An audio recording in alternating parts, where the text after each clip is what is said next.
King Alaric Voss stood alone in the throne room, holding a silver ring between his blood-stained fingers. Outside, his army celebrated another victory. Inside, he was hollow. The ring belonged to the only woman who'd ever loved him, the woman he'd destroyed with a single choice. No enemy had ever beaten him, no battle had ever broken him. But this silence where her laughter used to be, this was the war he couldn't win. They said an alpha never begs. They were wrong.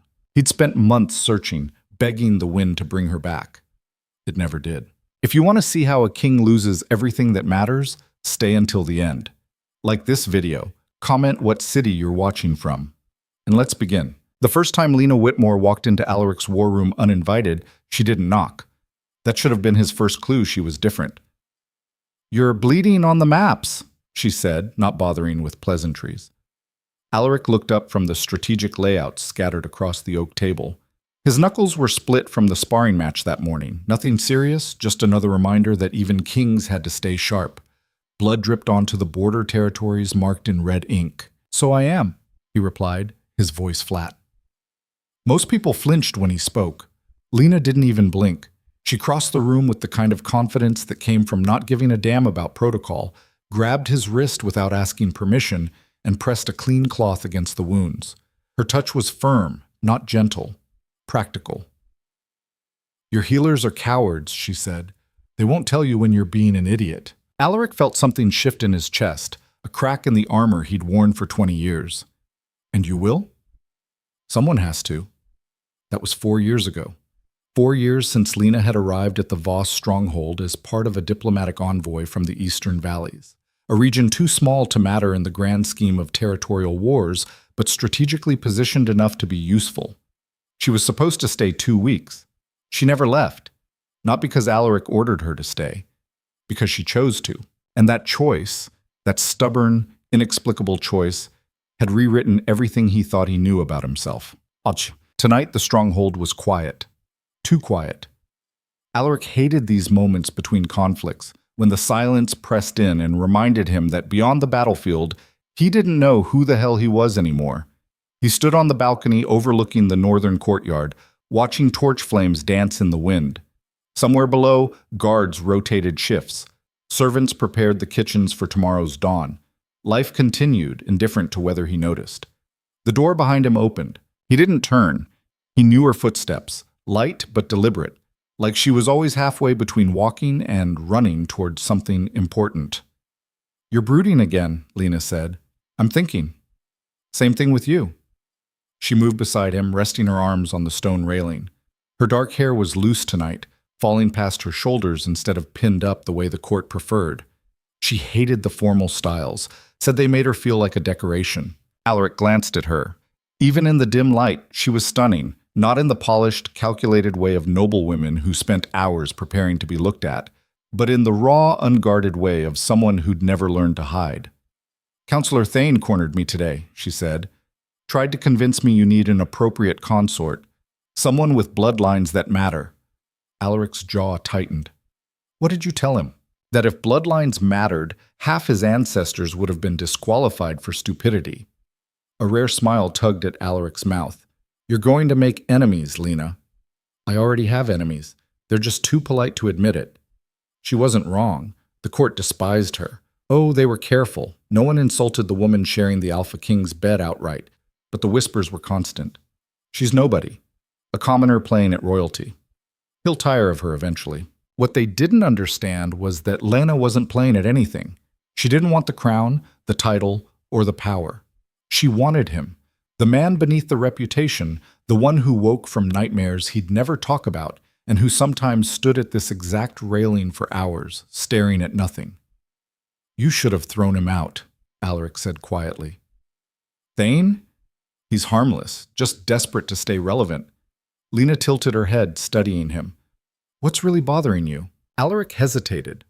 Vulnerability didn't come naturally. He'd been raised to lead, to dominate, to never show weakness. But with Lena, the rules were different.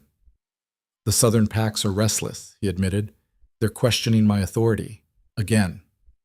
They always question your authority. That's what lesser alphas do. They test until you remind them why you're king.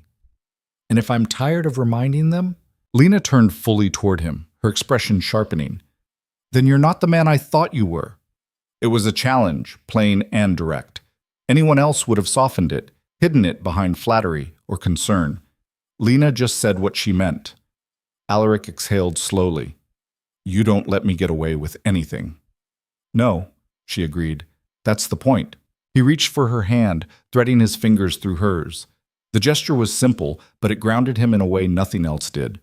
Her skin was warm against his, her pulse steady beneath his thumb. They think I'm weak for keeping you here, he said. Let them think it. Lena, Alaric, she squeezed his hand. I don't care what they think. You shouldn't either. But he did care. Not because their opinions mattered to him personally, but because perception shaped power. If the court saw him as distracted, compromised, soft, they'd use it. They'd exploit every crack until the foundation crumbled, and Lena was the biggest crack he'd ever allowed. I won't let them hurt you, he said, the words coming out rougher than intended.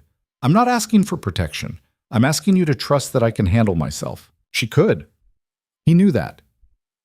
Lena was sharp, capable, far tougher than anyone gave her credit for, but trust wasn't the issue. The issue was that loving her had made him vulnerable in ways he didn't know how to defend against. Before he could respond, she leaned in and kissed him, slow, deliberate, the kind of kiss that erased everything else. When she pulled back, her eyes were steady. Stop worrying, she murmured. We're fine. He wanted to believe her. The wind picked up, carrying the scent of pine and distant rain. Somewhere in the valley below, wolves howled. Not his pack, but wild ones, the kind that had never bent to any alpha's will. Alaric found himself envying them sometimes. Their lives were simple. Hunt, survive, die. No politics, no betrayal. Do you ever regret it? He asked suddenly. Lena frowned. Regret what? Staying, being here, with me. She was quiet for a moment, and in that silence, Alaric felt his chest tighten. He'd asked the question without thinking, but now that it was out there, he realized how badly he needed the answer. No, she said finally. Never. Even when they treat you like an outsider? Especially then.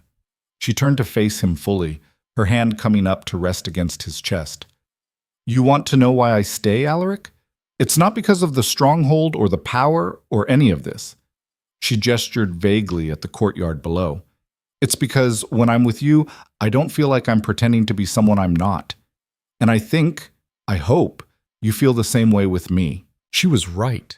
With Lena, he didn't have to be the Alpha King, the conqueror, the man who'd earned his throne through blood and brutality. He could just be Alaric, flawed, uncertain, sometimes lost. I do, he admitted. Then stop asking stupid questions. She smiled, but there was something fragile in it, something that made him want to pull her closer and never let go. Instead, he kissed her forehead, breathing in the scent of lavender from her hair. We should go inside. It's getting cold. You're always cold. I think your heart runs on ice and spite. Probably. They walked back together, her hand still in his, and for a few moments everything felt almost normal, almost peaceful. But peace never lasted long in Alaric's world. The next morning, Alaric was in the training yard before dawn. He preferred it this way, alone, before the recruits arrived and turned the space into chaos. The air was cold, sharp enough to sting his lungs, and the sky was just beginning to lighten at the edges. He ran through drills methodically, strikes, blocks, footwork, muscle memory refined over decades. Combat was the one thing that made sense. No politics, no manipulation, no hidden agendas. Just skill and will. You're favoring your left side. Alaric stopped mid-swing and turned. Gareth, his second in command, stood at the edge of the yard with his arms crossed. The man was built like a damn mountain, broad shoulders, scarred face, the kind of presence that made smart people step aside. Old injury, Alaric said, lowering his practice blade. Old injury that'll get you killed if you're not careful. Gareth walked closer, his boots crunching on gravel. You've been distracted lately. I'm fine. Sure, that's why you've been out here every morning this week, beating the hell out of training dummies like they owe you money. Alaric didn't answer. Gareth had been with him long enough to read the silences. It's the council, isn't it? Gareth guessed. They're pushing again. They're always pushing. Yeah, but this time it's different. They're talking about Lena. Alaric's grip tightened on the blade. What are they saying? That she's a liability, that you've gone soft, that the Southern Pacts are questioning your leadership because you're too focused on her instead of holding territory. The Southern Pacts are questioning my leadership because they're idiots who think size equals strength. Maybe, but idiots with enough support can still cause problems. Gareth paused. Look, I'm not saying they're right. I'm saying you need to be aware. Alaric turned away, staring at the training dummy he'd been hitting. Its stuffing was half torn out, straw spilling onto the ground. She doesn't deserve this, he said quietly. No, Gareth agreed, but deserve doesn't matter in politics. You know that. He did. He'd always known. But knowing didn't make it easier. Gareth stepped closer, lowering his voice. There's something else. One of the council members has been meeting with someone from the western provinces, a woman named Seraphine. Who? She arrived a few months ago, part of some delegation, supposed to be here for trade negotiations, but she spent more time at court functions than in any meetings.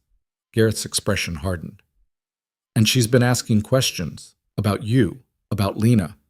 Alaric felt a flicker of unease. What kind of questions? The kind that make me think she's not here for trade. Then find out what she wants. Already working on it, Gareth hesitated. But Alaric, if someone's planning something, they're being careful. We might not see it coming until it's too late. Then we'll deal with it when it happens. Gareth nodded, though he didn't look convinced. You trust her, don't you, Lena? With my life. Good, because if this gets ugly, you're going to need that trust. Gareth clapped him on the shoulder. I'll keep digging. You keep your guard up. After Gareth left, Alaric stood alone in the yard, the practice blade heavy in his hand. The sky was fully light now, pale and washed out, promising rain later. He thought about Lena, probably still asleep in their chambers, her hair spread across the pillow like dark silk. He thought about the way she'd looked at him last night, trusting, certain, unafraid.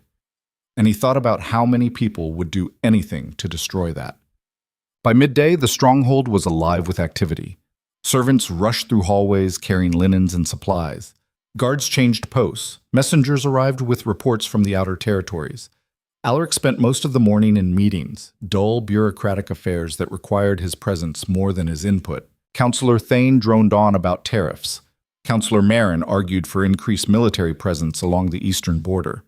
Councillor Vira suggested diplomatic outreach to the coastal clans. Alaric listened with half his attention, the other half occupied by thoughts he couldn't quite pin down. Something felt off. Not dangerous exactly, but unsettled, like the moments before a storm when the air pressure dropped and animals went quiet. Your Majesty. Alaric blinked, refocusing. Thane was staring at him expectantly. Apologies, Alaric said. Repeat the question. Thane's expression flickered with irritation, quickly smoothed over. I was asking whether you've given any thought to the succession issue. The room went still. Alaric's jaw tightened. There is no succession issue. With respect, Your Majesty, there is. Thane leaned forward, his tone carefully neutral. You've ruled for 20 years without naming an heir. The court is concerned about stability. The court can concern itself with matters that actually require attention. This does require attention, Marin interjected. Her voice was sharp, direct. She'd never been one for subtlety. If something happens to you, the kingdom fractures. The southern pacts will fight for territory. The eastern clans will withdraw their support. Everything you've built falls apart. Then I won't let something happen to me. That's not a plan, Vera said quietly. She was the youngest of the council, barely 30, but sharp as a blade. It's arrogance. Alaric felt anger rise, hot and sharp. But before he could respond, the door opened. Lena stepped inside. The council members immediately went rigid. Lena's presence at formal meetings was rare. She avoided them when she could, and her sudden appearance now threw the room into awkward silence. Apologies for the interruption, Lena said, her tone pleasant but firm. I need a moment with the king. Thane opened his mouth, probably to object, but Alaric stood. We're done here. Your Majesty. We're done. The council members exchanged glances but didn't argue. They filed out slowly, each one casting a look at Lena that ranged from curiosity to thinly veiled hostility. When the door closed, Lena exhaled. That looked fun. What are you doing here? Saving you from dying of boredom. She walked closer, studying his face. You look tense. They were discussing succession. Ah. Lena leaned against the table. Let me guess. They want you to marry someone with the right bloodline and produce an heir who will make everyone feel secure about the future. Something like that. And what did you tell them? That it's none of their damn business. Lena smiled faintly. That'll keep them quiet for at least a day. Alaric moved around the table, closing the distance between them. You shouldn't have to deal with this. Deal with what? Council meetings? I interrupted one, Alaric. I didn't overthrow the government. You know what I mean. She did. He could see it in her eyes. The awareness that every day she stayed here, the court's resentment grew. Every day they were together, the whispers got louder. I can handle them, she said softly. You shouldn't have to. Maybe not. But that's not how the world works. She reached up, brushing a strand of hair from his forehead. Besides, if I left every time someone disapproved of me, I'd have run out of places to go years ago. He caught her hand, holding it against his cheek. I don't want you to leave. Then stop worrying that I will. It sounded so simple when she said it, but nothing about their situation was simple. Before he could respond, a knock interrupted them. Enter, Alaric called, stepping back. A guard pushed the door open. Your Majesty, there's a visitor requesting an audience. A Lady Seraphine from the western provinces. Alaric felt Lena tense beside him. Send her in, he said. The guard nodded and disappeared. A moment later, a woman entered, tall, elegant, with auburn hair swept into an elaborate style and a dress that screamed wealth and status. She moved with the kind of practiced grace that came from years of court training. Seraphine. She curtsied low, her smile warm and perfectly calibrated. Your Majesty. Thank you for seeing me. Lady Seraphine, Alaric acknowledged. What brings you here? I wanted to extend my gratitude for your hospitality these past months. The Western provinces are deeply appreciative of the trade agreements we've discussed. Her gaze flickered to Lena, lingering just long enough to be noticeable. And to meet the woman I've heard so much about. Lena's expression remained neutral, but Alaric saw the subtle shift in her posture, the way she straightened, her shoulders squaring. Lady Seraphine. Lady Lena, it's a pleasure. Seraphine's smile widened. I've heard you have quite the influence here. People exaggerate. Perhaps. Or perhaps they simply recognize strength when they see it. Seraphine turned back to Alaric. I won't take up much of your time, Your Majesty. I simply wanted to convey my region's continued support, and to offer any assistance you might need during these uncertain times. Uncertain times, Alaric repeated. The southern pacts, the political tensions. I'm sure it weighs heavily. She paused delicately. Having allies you can trust becomes even more important. There was something in the way she said it, something that felt less like an offer and more like a warning. I appreciate your concern, Alaric said evenly, but the kingdom is stable. Of course. Seraphine curtsied again. I'll leave you to your day. Lady Lena, perhaps we could speak sometime. Woman to woman, I'd love to hear your perspective on court life. Lena's smile didn't reach her eyes. I'm sure we'll find the time. After Seraphine left, silence filled the room. I don't like her, Lena said finally. You don't like most of the court. No, this is different.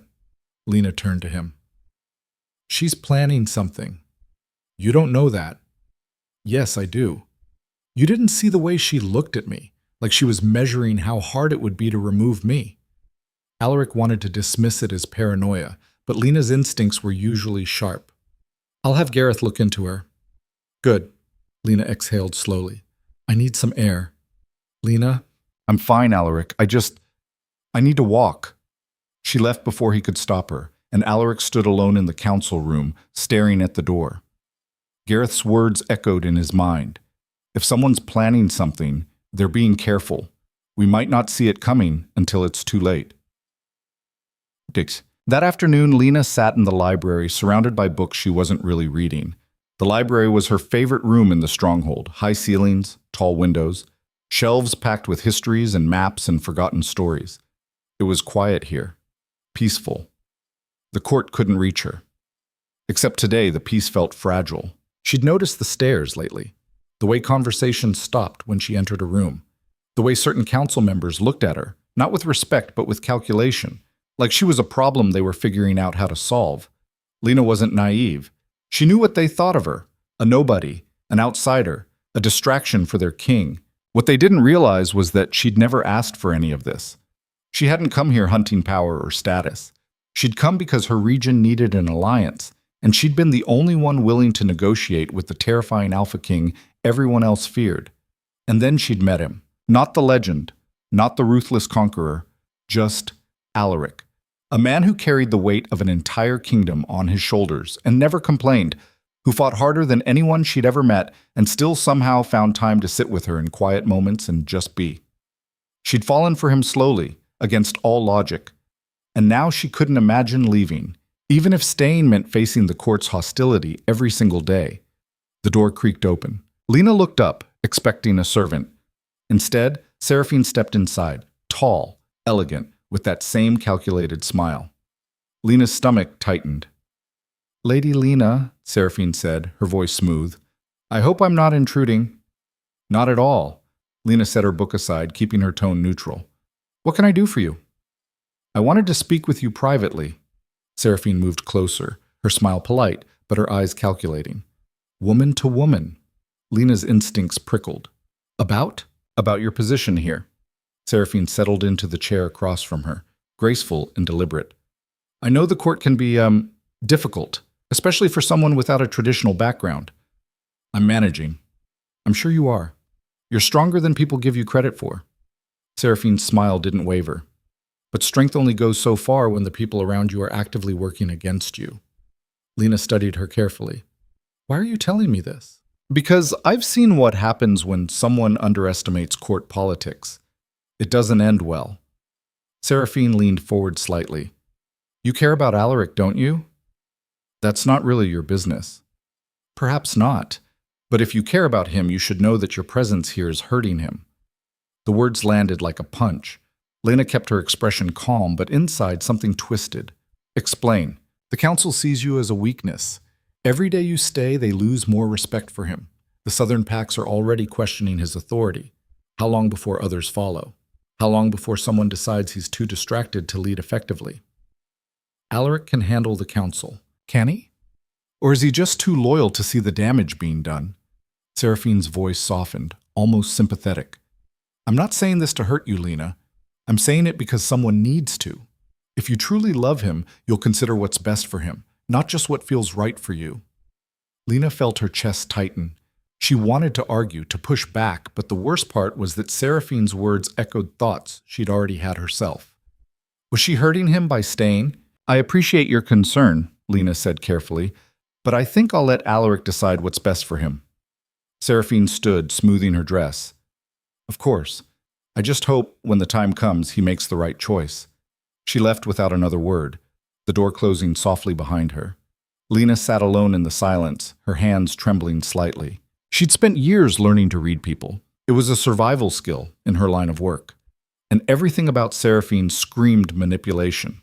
The perfectly timed pauses, the concerned tone that didn't quite match the coldness in her eyes, the way she'd planted doubt and walked away before Lena could process it. But just because the delivery was calculated didn't mean the message was wrong. Lena thought about the council meetings she'd interrupted, the whispers she pretended not to hear, the way Alaric's shoulders tensed whenever someone questioned his judgment because of her. What if Seraphine was right? What if loving him meant letting him go? The thought made her feel sick. She stood abruptly, needing to move, to do something other than sit here spiraling. She walked to the window, pressing her forehead against the cool glass. Outside, rain had started to fall. Light at first, then heavier, turning the courtyard below into a blur of gray and shadow. Lena closed her eyes. She'd always been good at surviving, at adapting, at finding her way through impossible situations. But this felt different. This felt like no matter what choice she made, someone would get hurt. By evening, the rain had turned into a full storm. Thunder rolled across the valley, and lightning cracked the sky in jagged lines. Alaric sat in his chambers, reviewing reports he couldn't concentrate on. The words blurred together, meaningless. He kept thinking about Lena, about the look on her face when she'd left the council room, about the tension in her shoulders when Seraphine had spoken to her, about the fear he'd seen flickering in her eyes, fear he didn't know how to fight. The door opened. Lena stepped inside, soaked from the rain. Her hair clung to her face, and her dress was plastered to her skin. "Where were you?" Alaric stood, crossing to her. "You're freezing. I was walking. In a storm?" "I needed to think." He grabbed a blanket from the bed, wrapping it around her shoulders. "About what?" She didn't answer right away, just stood there, dripping water onto the stone floor, her eyes distant. "Lena," he said quietly, "talk to me. Seraphine came to see me today." Alaric felt his jaw clench. "What did she say?" "That I'm hurting you. That the council sees me as a weakness. That if I really loved you, I'd leave." The words hung in the air between them. Alaric's hands tightened on the blanket. "And you believe her?" "I don't know." Lena looked up at him, and her eyes were red-rimmed. "Maybe she's right." "She's not." "How do you know?" "You've heard the whispers, Alaric. You know what they say about me. About us." Her voice cracked. "What if staying here costs you everything?" "Then I'll pay the cost." "That's not—" She pulled away from him, pacing. "That's not how this works. You can't just decide the price doesn't matter. Watch me." "Alaric." "No." He stepped in front of her, forcing her to meet his eyes. "Listen to me. I don't care what the council thinks. I don't care what Seraphine says. I don't care if the entire kingdom turns against me. You are not a weakness. You are the only thing keeping me sane in this place." "But—" "No." He cupped her face in his hands. "You think I don't see it? The way they look at you, the way they try to undermine you?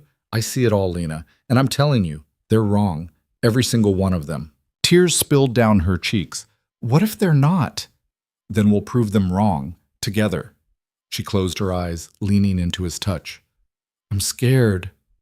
"I know. I don't want to lose you." "You won't. You don't know that." "Yes," he said fiercely, "I do." He kissed her then, hard, desperate, trying to pour every promise he couldn't speak into the contact. She kissed him back just as fiercely, her fingers tangling in his hair, her body pressed against his. When they finally broke apart, both breathing hard, Alaric rested his forehead against hers.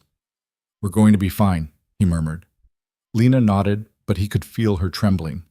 Outside, the storm raged on, and somewhere in the stronghold, hidden in shadow, Seraphine smiled.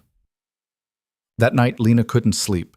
She lay beside Alaric, listening to his steady breathing, trying to calm the chaos in her mind. But every time she closed her eyes, she saw Seraphine's face, heard her words. "Your presence here is hurting him. If you truly love him, you'll consider what's best for him." Lena knew manipulation when she saw it, but that didn't make the doubts any easier to dismiss. She turned onto her side, watching Alaric's profile in the dim light. Even in sleep, he looked tense. His jaw was tight, his brow furrowed, like he was fighting battles in his dreams. He'd given up so much to be with her, faced down the council's disapproval, ignored the whispers, defended her at every turn. What had she given up? Nothing. She'd gained everything: a home, protection, love. Maybe that was the problem. Maybe love wasn't supposed to be one-sided. Lena slipped out of bed carefully, pulling on a robe. She walked to the window, staring out at the storm-dark sky. Tomorrow, she'd talk to him. Really talk. Not about fear or doubt, but about solutions. About how they could navigate this together without destroying what he'd built. But tonight, she just stood there, watching lightning split the sky, and hoped they'd find a way through, because losing him felt like losing everything, and she wasn't ready for that. Not yet. The next morning arrived cold and unforgiving. Lena woke to find Alaric already gone, his side of the bed barely warm. She lay there for a moment, staring at the ceiling, trying to shake the weight that had settled over her chest during the night. The storm had passed, but the air still felt heavy, charged with something she couldn't name. She dressed quickly, choosing a simple gown instead of the elaborate court attire the servants always laid out. If the council wanted to judge her for looking like a commoner, let them. She was tired of pretending to be something she wasn't. When she stepped into the hallway, 2 guards immediately fell into step behind her. Alaric's orders, no doubt. He'd been assigning her escorts more frequently lately, claiming it was standard protocol. But Lena knew better. He was worried. She made her way to the kitchens, bypassing the formal dining hall entirely. The kitchen staff looked up in surprise when she entered. High-born women didn't venture into servants' quarters, but the head cook, a round-faced woman named Martha, just smiled. "Lady Lena, you here for bread again? Is it that obvious? You come down here every time you're avoiding something upstairs." Martha pulled a fresh loaf from the oven, wrapping it in cloth. "What is it this time? Council meeting? Court function?" "Both, probably." Lena accepted the bread gratefully. "Thank you, Martha." "Any time, dear." Martha's expression softened. "You doing all right? You look tired." Lena hesitated. Martha was one of the few people in the stronghold who treated her like a person instead of a political problem. "Just a long night." "Well, you let me know if you need anything, and I mean that." Martha glanced at the guard standing awkwardly by the door. "Even if it's just a place to hide from those stuffed shirts upstairs." Lena managed a smile. "I'll remember that." She left the kitchens feeling marginally better, but the respite didn't last. As she turned the corner toward the eastern wing, she nearly collided with Councillor Thane. "Lady Lena." Thane's tone was civil, but his eyes were cold. "I was hoping to speak with you." "I'm not sure we have anything to discuss, Councillor." "On the contrary, I think we have quite a bit to discuss." He stepped closer, lowering his voice. "Particularly regarding your influence over His Majesty." Lena's spine stiffened. "I don't have influence. I have a relationship." "Semantics. The result is the same. The king's judgment is compromised." "His judgment is fine." "Is it?" "Because from where I'm standing, he's refused every reasonable suggestion the council has made regarding succession, territorial expansion, and diplomatic alliances. All because he's too preoccupied with keeping you happy." The accusation stung because there was a kernel of truth in it. Alaric had been more resistant to the council lately, more isolated. But that wasn't her fault, was it? "If you have concerns about the king's decisions," Lena said carefully, "take them up with the king." "I have, repeatedly. He dismisses them." Thane's expression hardened. "You're a smart woman, Lady Lena. Surely you can see that this arrangement isn't sustainable. Sooner or later, something will have to give." "Is that a threat?" "It's a reality." Thane stepped back, adjusting his robes. "I suggest you think carefully about where your loyalties lie. With the king or with the kingdom?" He walked away before she could respond, leaving Lena standing alone in the hallway, her heart pounding. The guard shifted uncomfortably behind her. "My lady?" one of them ventured. "Are you—" "I'm fine." She forced herself to move, to keep walking, even though her legs felt unsteady. "Let's go." But she wasn't fine, not even close. By midday, Alaric was deep in negotiations with representatives from the coastal clans. The meeting was tedious, full of posturing and veiled threats disguised as diplomatic courtesy. The clan leaders wanted trade concessions. Alaric wanted military support. Neither side was willing to give ground. "Your Majesty," one of the representatives, a gray-haired man named Kyle, said with exaggerated patience, "We've been allies for 15 years. Surely that counts for something." "It counts for exactly what it's always counted for," Alaric replied. "Mutual benefit. The moment that balance shifts, the alliance ends. We both know that." Kale's jaw tightened. "We're asking for fair terms." "You're asking for terms that benefit you more than me. That's not fairness. That's opportunism." The tension in the room ratcheted up several notches. Gareth, standing behind Alaric, shifted his weight. A subtle warning. Push too hard, and this could escalate into something uglier. Alaric didn't care. He was tired of diplomacy, tired of games. "Here's my counteroffer," he said, leaning forward. "You provide the military support I need for the southern territories. In return, I reduce tariffs on your fishing exports by 15%. Not 20, not 25. 15. Take it or leave it." Kale exchanged glances with the other representatives. "We'll need time to discuss. You have until sundown. After that, the offer expires." The representative stood, clearly unhappy, and filed out of the room. When the door closed, Gareth exhaled slowly. "You're in a mood today." "I'm in a mood every day." "Yeah, but today it's worse." Gareth moved around the table, studying Alaric's face. "What happened?" "Nothing." "Alaric." "Drop it, Gareth." Gareth didn't drop it. He pulled out a chair and sat, arms crossed. You've been on edge for days. If something's going on, I need to know. Alaric rubbed his temples, feeling the tension coiled at the base of his skull. Lena's worried. About the court. About me. Should she be? No. The word came out sharper than intended. But that doesn't stop the worry. Have you talked to her about it? Yes.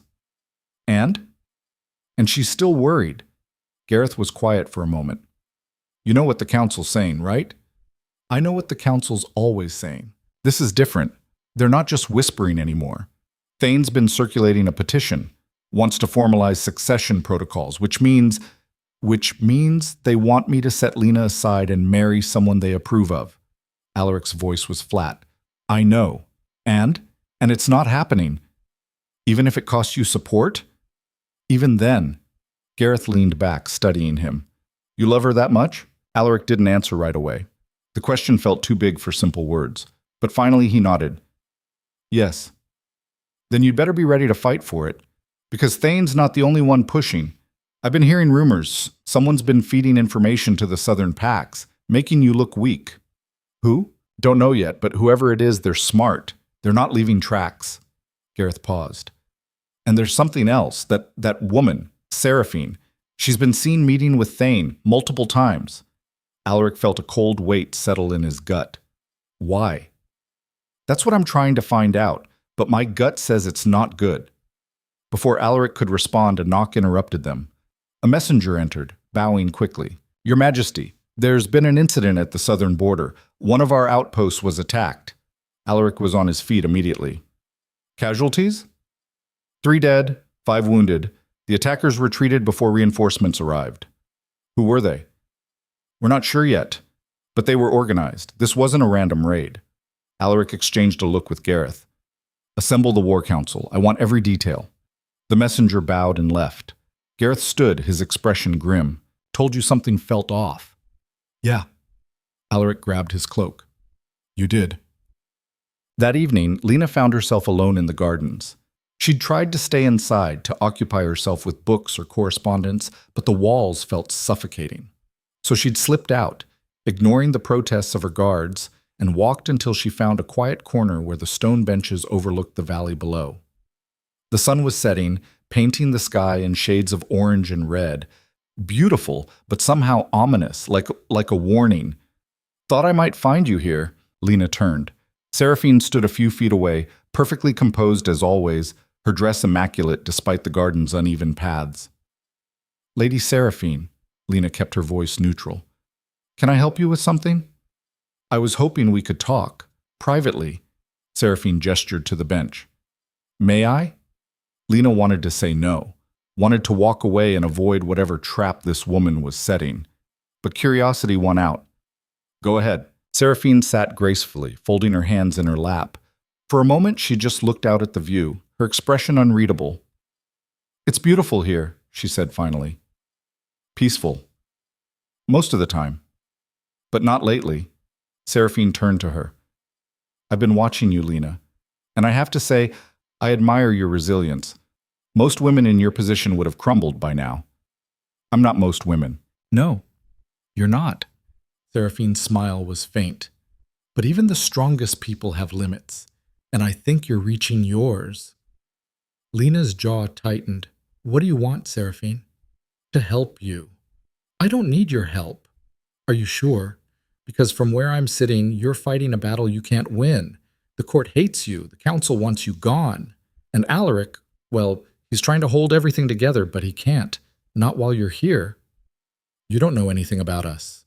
I know more than you think. Seraphine leaned closer, her voice softening. I know what it's like to love someone who's trapped by duty. To want them so badly you'd do anything to keep them. But sometimes, love means letting go. Is that what you did? Let someone go? Seraphine's expression flickered, just for a second, with something raw and painful. Then it was gone. Yes. And it destroyed me. But it saved him. That's the choice you're facing, Lena. Stay and watch Alaric lose everything, or leave and give him a chance. Lena stood abruptly. You don't get to tell me what love means. I'm not telling you. I'm reminding you. Seraphine rose as well. Because deep down you already know I'm right. You're not. Then why are you so afraid? The question hit like a physical blow. Lena felt tears prick her eyes, but she refused to let them fall. Not here. Not in front of this woman. Leave me alone, she said quietly. Gladly. But before I go, there's something you should know. Seraphine reached into her pocket, pulling out a folded piece of parchment. This was delivered to me by mistake. I think it was meant for the council. She held it out. Lena stared at it, her heart racing. What is it? Read it and see. Against her better judgment, Lena took the parchment. She unfolded it slowly, her hands trembling. It was a letter, short, brutal. To the Council of Voss, evidence has come to light regarding Lady Lena Whitmore's activities. She has been meeting secretly with representatives from the Eastern Valleys, her former home. The nature of these meetings suggests a conspiracy to undermine the king's authority and destabilize the southern territories. Recommend immediate investigation. The signature was illegible, but the implication was clear. Someone was accusing her of treason. This is a lie, Lena whispered. Is it? Seraphine's voice was gentle. Or have you been meeting with people from your homeland? Yes, but not for… Lena stopped, her mind racing. She had met with an old friend from the valleys a few weeks ago. He'd been passing through and they'd caught up over tea. Nothing conspiratorial, nothing dangerous. But it could be twisted, made to look like something it wasn't. Who wrote this? Lena demanded. I don't know. Like I said, it was delivered to me by mistake. But if it reaches the council… Seraphine trailed off, letting the implication hang. Lena felt the world tilt. Why are you showing me this? Because despite what you think, I don't want to see you destroyed. Seraphine's expression was almost kind. But this is coming, Lena, whether I show you or not. And when it does, Alaric won't be able to protect you, not without losing everything. Lena stared at the letter, her vision blurring. What do I do? You leave, tonight, before this gets worse. I can't just… Yes, you can. And you should. Seraphine placed a hand on her shoulder. Sometimes the bravest thing we can do is walk away. She left before Lena could respond, her footsteps fading into the garden's shadows. Lena stood alone, clutching the letter, her world falling apart around her. She went to Alaric immediately. Burst into the War Council meeting without announcing herself, the letter crumpled in her fist. The council members looked up in shock. Alaric rose from his seat, alarm crossing his face. Lena, we need to talk. Now. The council exchanged glances.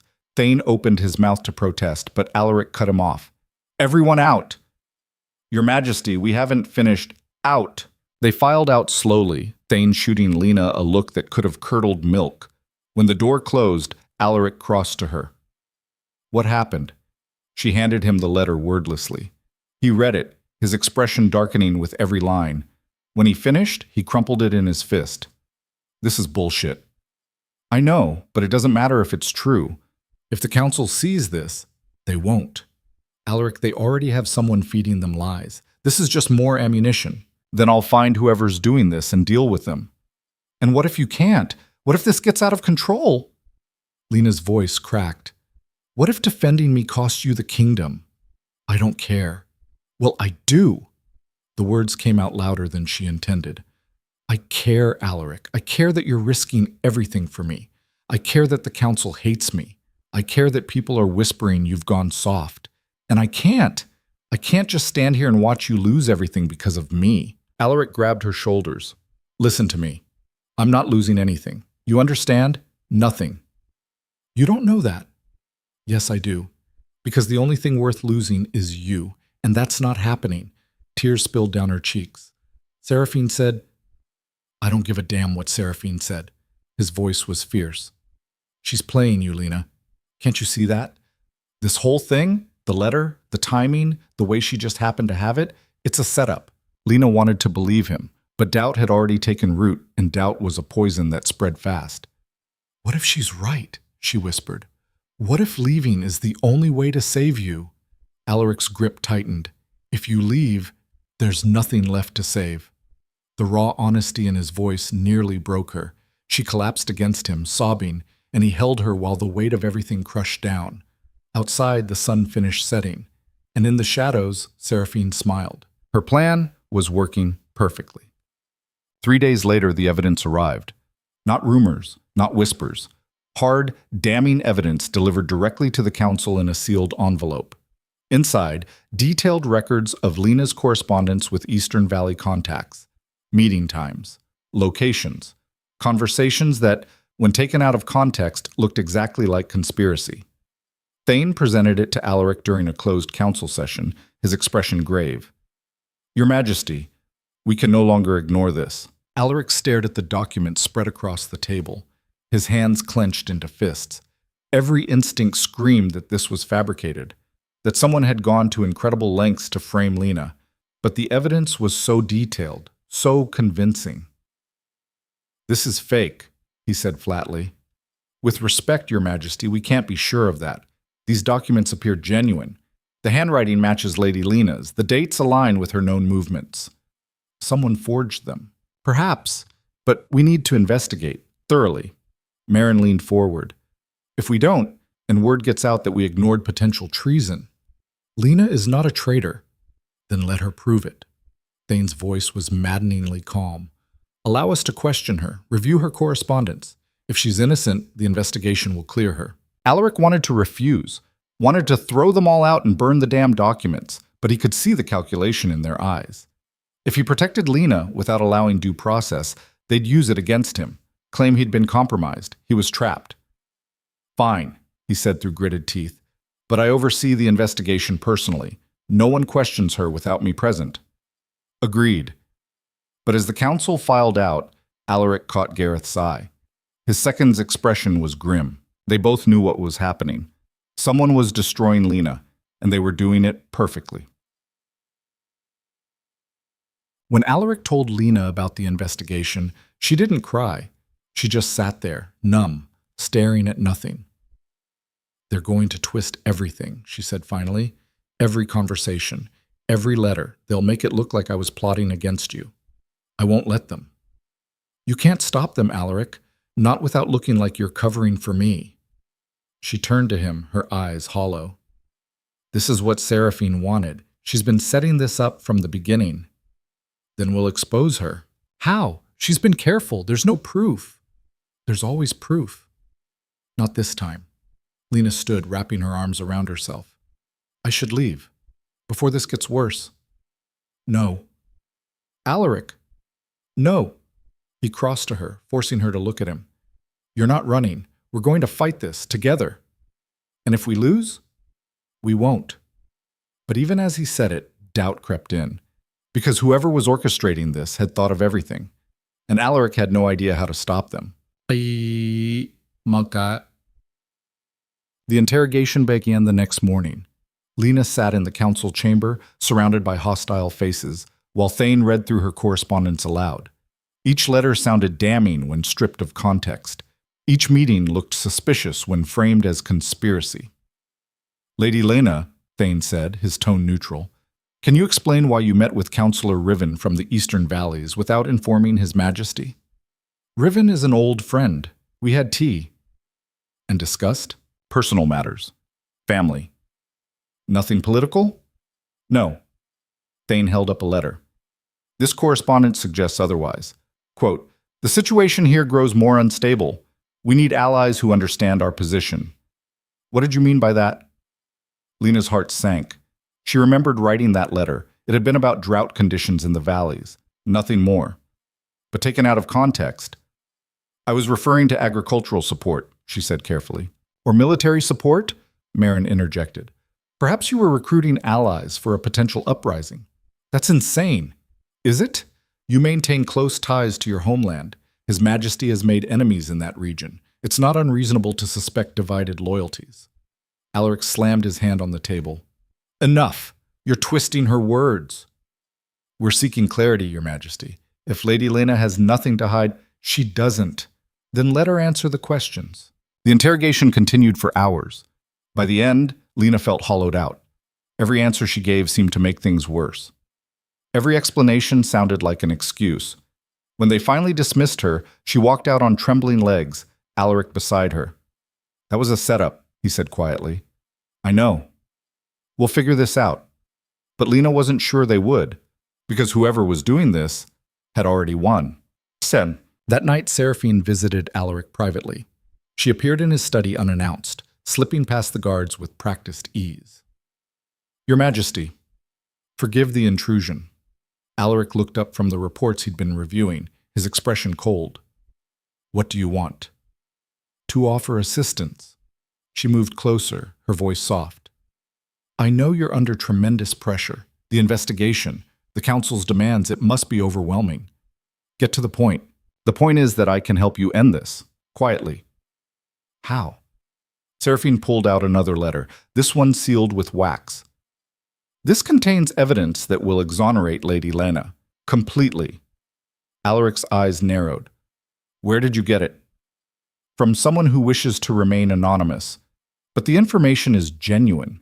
She placed it on his desk. Read it. Verify it. You'll see I'm telling the truth. He didn't touch the letter. What do you want in return? Nothing. I simply want to see justice done. Bullshit. Seraphine's smile was sad. You're right to be suspicious, but sometimes, Your Majesty, people do the right thing for complicated reasons.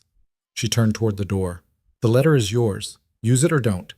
But if you care about Lady Lena, you'll at least read it. She left before he could respond. Alaric stared at the sealed letter for a long moment. Then, cursing under his breath, he opened it, and everything changed. The letter contained exactly what Seraphine had promised, proof that Lena was innocent, detailed records of Seraphine's own movements, timestamps showing she'd been present at every location where the so-called conspiratorial meetings had occurred, testimony from servants who'd witnessed her planting forged documents in Lena's chambers, even a confession from a scribe who'd been paid to forge Lena's handwriting. It was perfect. Too perfect. Alaric read through it twice, his hands shaking with rage. Every word was another nail in Seraphine's coffin, except for one glaring problem. The evidence incriminated Seraphine, yes, but it also contained details only someone deeply embedded in the conspiracy could know, which meant whoever wrote this letter was either part of it or had been watching it unfold from the inside. And Seraphine had just handed it to him voluntarily. What game are you playing? He muttered to the empty room. The door opened. Gareth entered, his face grim. We have a problem, Gareth said without preamble. The southern packs are mobilizing. Reports came in an hour ago. They're amassing forces at the border. Alaric's head snapped up. How many? At least 3 packs, maybe more. They're calling it a defensive measure, but we both know what that means. They're testing me. Alaric stood, the letter forgotten. They think I'm distracted, weak. Are they wrong? The question was blunt, but Gareth had earned the right to ask it. No, Alaric admitted. But that ends now. Assemble the War Council. I want deployment orders ready within the hour. Already done. But Alaric, there's something else. Gareth moved closer, lowering his voice. One of my contacts intercepted a message. It was coded, but we broke it. Someone inside the stronghold has been feeding intelligence to the southern packs. Battle formations, supply routes, troop movements. Alaric felt ice settle in his veins. Who? We don't know yet, but whoever it is has access to classified information. That narrows it down to council members or senior military officers. Or someone close to them. Yeah. Gareth's expression was troubled. Which brings me to the other thing. Seraphine left the stronghold 2 hours ago. No warning, no explanation. Just packed up and rode out with a small escort. Alaric's jaw clenched. She'd played her final move and vanished before he could retaliate. Smart. Infuriating, but smart. Find her, he said quietly. Already have people on it.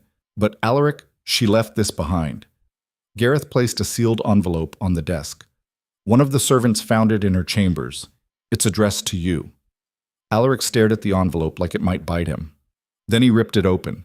Inside was a single sheet of parchment, written in Seraphine's elegant handwriting. Your Majesty, by the time you read this, I'll be gone. I won't insult your intelligence by claiming innocence. Everything you suspect is true. I orchestrated the evidence against Lady Lena. I fed information to your enemies. I manipulated your council. But before you condemn me entirely, understand this. I did it to save you. You've allowed love to blind you to reality. Lena Whitmore is a weakness you cannot afford. As long as she remains, your enemies will exploit her. Your allies will doubt you. Your kingdom will fracture. I gave you the evidence to clear her name because I wanted you to see the truth, that even innocent, she destroys you. The mere accusation was enough to shake your authority. Imagine what happens when the next attack comes. And there will be a next attack, Alaric, because your enemies know your weakness now. I loved someone once. Let him drag me down with him. By the time I realized my mistake, it was too late to save either of us. Don't make the same error. With regret, Seraphine, Alaric crumpled the letter in his fist, fury burning through him like wildfire. Burn it, he told Gareth. What did it say? Nothing that matters. Alaric grabbed his cloak. Where's Lena? Her chambers, last I checked. But Alaric, not now, Gareth. He left before his second could finish, striding through the hallways with singular focus. Guards scrambled out of his way. Servants pressed themselves against walls. Everyone could see the storm in his eyes. When he reached Lena's chambers, he didn't knock, just pushed the door open. She was sitting by the window, staring out at nothing. She didn't turn when he entered. Lena. I heard about the southern packs. Her voice was flat, empty. They're moving because of me, aren't they? They're moving because they're opportunistic bastards who think they see an opening. An opening I created. No, an opening Seraphine created. He crossed to her, kneeling in front of her chair so she had to look at him. I have proof. Evidence that clears you completely. Seraphine confessed to everything. He expected relief, hope, something. Instead, Lena just looked tired. It doesn't matter, she said quietly. What? The evidence doesn't matter, Alaric, don't you see? Even if the council believes it, even if everyone knows I'm innocent, the damage is done. Your enemies used me against you once. They'll do it again and again, until there's nothing left to defend. That's not... Yes, it is. She stood abruptly, moving away from him. Seraphine was right about one thing. As long as I'm here, you're vulnerable, and I won't be the reason you lose everything. Alaric felt panic claw at his chest. What are you saying? I'm saying I should have left weeks ago, before it got this bad. Lena, no. Listen to me. She turned to face him, and there were tears streaming down her face. I love you, more than I've ever loved anyone, but love isn't enough when the world is trying to tear us apart. Sometimes you have to let go before everyone drowns. I'm not letting you go. You don't have a choice. The hell I don't. Alaric closed the distance between them, gripping her shoulders. You think I care what the council says? What my enemies do. I've fought wars, Lena. I've conquered territories. I've survived assassination attempts and political coups. And none of it was as hard as the thought of losing you. Then maybe that's the problem. Her voice broke. Maybe I've made you soft, made you care about something more than the kingdom, and that's going to get you killed. Or maybe you've made me remember what I'm fighting for in the first place. They stared at each other, the air between them electric with everything unsaid. Then Lena pulled away. I'm leaving, she whispered. Tonight, before anyone else gets hurt. No. Alaric, I said no. His voice was steel. I won't let you sacrifice yourself because you think it'll save me. That's not how this works. Then how does it work? Tell me. Because from where I'm standing, every option ends badly. Alaric wanted to argue, wanted to promise her they'd find a way through. But the truth was, he didn't have answers. Only the bone-deep certainty that losing her would destroy him more thoroughly than any enemy ever could. Before he could respond, shouting erupted from outside. They both froze. Then Gareth burst through the door, his face pale. We're under attack. The stronghold exploded into chaos. Alaric ran toward the battlements, Lena and Gareth close behind. All around them, guards scrambled to defensive positions. Bells rang out across the compound. In the distance, fire bloomed against the night sky. How many? Alaric shouted over the noise. At least 2 packs. Maybe 3. They hit the eastern gate and the northern watchtower simultaneously. Gareth's voice was clipped, professional. Coordinated assault. Someone gave them our defensive positions. The traitor. Still hidden. Still working. They reached the wall overlooking the eastern approach. Below, wolves circled in the darkness, massive shapes moving with predatory grace, and behind them human forms carrying torches and weapons. They're not trying to breach, Alaric said, scanning the scene. They're creating a distraction. From what? The answer came in the form of an explosion from the western wall. The blast shook the entire stronghold. Stone and debris rained down. Screams echoed through the night. They're trying to collapse the wall, Gareth said. If they succeed, they won't. Alaric turned to him. Take half the guard and reinforce the western defenses. I'll handle the eastern gate. Alaric, go. Gareth hesitated for only a second before running. Alaric turned to Lena. You need to get to the inner keep, now. I'm not hiding while you fight. This isn't a discussion. You're right. It's not. She grabbed a bow from a fallen guard, testing the string. I can shoot. You taught me, remember? Lena. I'm not running, Alaric. Not from this. Not from anything. Her eyes were fierce. If this is our last stand, we make it together. He wanted to argue, wanted to lock her away somewhere safe, but there was no time, and deep down, he knew she wouldn't stay hidden anyway. Fine. But you stay behind the wall, understood? Understood. They moved to the defensive positions, Alaric barking orders to the assembled guards. Below, the attacking packs were regrouping, preparing for another assault. Archers ready, Alaric called out. Wait for my signal. The wolves charged. Now! Arrows filled the air, raining down on the attackers. Several went down, but the others kept coming, moving too fast, too coordinated. These weren't random raiders. These were trained warriors working with military precision. Second volley! Alaric drew his own blade, knowing they'd need close combat soon. Aim for the torch carriers!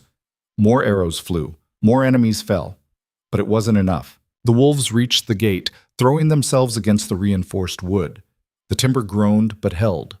For now. They're trying to burn through, one of the guards shouted. Alaric saw the flames licking at the gate's base. Get water, now! But before anyone could move, another explosion rocked the western wall. Closer this time, louder. They're going to bring down the whole section, Lena said, her voice tight. She was right. If the western wall fell, the stronghold's defenses would collapse. The attackers would flood in. Alaric made a decision he'd regret for the rest of his life. Hold this position, he told his guards. Then he turned to Lena. I need to go to the western wall. Then I'm coming with you. No, I need you here. If the gate breaks, these men need leadership. Alaric, please. He grabbed her face, kissing her hard and desperate. Please, just this once, listen to me. She stared at him, tears streaming. Then she nodded. He ran. Behind him, Lena watched him disappear into the smoke and chaos, her heart shattering with every step he took away from her. She turned back to the burning gate, raising her bow. And that's when she saw him. Counselor Thane, standing in the shadows near the inner courtyard. Not fighting, not helping, just watching, waiting. Their eyes met across the chaos, and Lena understood. Alaric reached the western wall to find it barely standing. A massive section had been blown away, leaving a gaping hole in the defenses. Gareth and his men were desperately trying to hold the breach, fighting hand to hand against the enemies pouring through. We can't hold them, Gareth shouted over the clash of steel.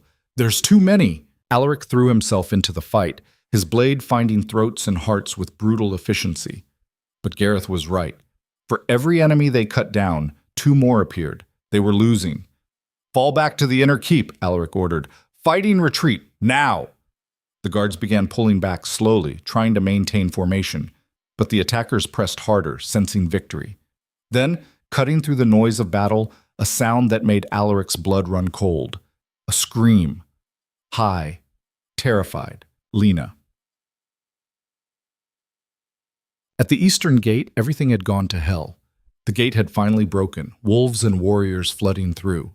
Lena and the remaining guards fought desperately, but they were outnumbered 10-1, and Thane had vanished. Lena shot arrow after arrow, each one finding a target, but it wasn't enough. The enemy was everywhere. A wolf lunged at her. She dodged, but barely, feeling claws rake across her shoulder. Pain exploded through her arm. She fell, the bow clattering away. The wolf circled back, preparing to finish her. Then a guard threw himself between them, taking the hit meant for her. He went down hard, blood pooling beneath him. "Run!" he gasped. "My lady, run!" Lena scrambled backward, grabbing a fallen sword. Her shoulder screamed in protest, but she forced herself upright. Around her, the defenders were falling, dying, because of her. All of this was because of her. The thought crystallized into terrible clarity. Seraphine had been right. Staying here, loving Alaric, it had brought nothing but destruction, and now good men were dying to protect her. She had to end this. Lena looked toward the inner keep where Alaric had disappeared. Then she looked at the attackers pouring through the gate. And she made her choice. She dropped the sword, raised her hands. "Stop!" she screamed. "Stop fighting!" The nearest wolf paused, confused. Others followed, the assault slowing. "I'm Lena Whitmore," her voice carried across the courtyard. "You're here because of me, so take me and end this." "Lena, no!" One of the guards tried to grab her, but she shook him off. "Tell Alaric," her voice broke. "Tell him I'm sorry." She walked toward the attackers, her hands raised in surrender. They surrounded her immediately, weapons drawn. One of them, a scarred man who looked like he'd been fighting wars since birth, grabbed her arm roughly. "The Alpha will want to see this," he said. They dragged her toward the breach in the wall, toward the darkness beyond. Lena didn't fight, didn't resist. This was the only way to save him, even if it destroyed her. Alaric fought his way back to the eastern courtyard like a man possessed. He'd heard her scream, heard the fighting stop, and some primal part of him just knew that something was terribly wrong. When he burst into the courtyard, the scene before him made his heart stop. The gate was breached, bodies everywhere, and Lena was gone. "Where is she?" he roared at the nearest guard. "Where's Lena?" The man's face was ashen. "She surrendered, Your Majesty, gave herself up to stop the fighting." The world tilted. "Which way?" "They took her through the eastern breach, but my lord, they had horses. They're already—" Alaric didn't wait to hear the rest. He ran toward the stables, his mind blank with panic. Gareth caught up with him, halfway there. "Alaric, stop. You can't go after her alone. Watch me. You'll get yourself killed. That's what they want." "I don't care." Alaric spun on him, and Gareth actually stepped back at the raw anguish in his face. "They have her, Gareth. They have Lena. And if you think I'm going to sit here while they—" He couldn't finish, couldn't say the words. "We'll organize a rescue," Gareth said, his voice urgent. "A proper force. But charging out there blindly will only—" A messenger stumbled into view, bleeding from a head wound. "Your Majesty, message from the Southern Pax." He thrust a sealed letter at Alaric. Alaric tore it open with shaking hands. "King Voss, we have your woman. Return to your territories immediately, or we execute her at dawn. This is the price of weakness." The letter fell from his hands. Around him the stronghold burned. His men were wounded, dying. His kingdom was under attack, and the woman he loved was being dragged away into the darkness, believing she was saving him, believing he would let her go. Alaric looked up at the night sky, at the smoke and flames obscuring the stars. Then he turned to Gareth, and his voice was colder than death. "Assemble every warrior we have. I don't care if they're wounded. I don't care if they can barely stand. Get them ready to ride. Alaric, I'm going to burn their territory to ash. I'm going to make them regret they were ever born. And I'm going to bring her home." His eyes were glacial. "Or I'm going to die trying." Gareth stared at him for a long moment. Then he nodded. "Yes, Your Majesty." Fun. Miles away, in a makeshift camp at the border, Lena sat bound to a post. Her shoulder throbbed where the wolf had clawed her. Her wrists were raw from the ropes. But physical pain was nothing compared to the hollowness in her chest.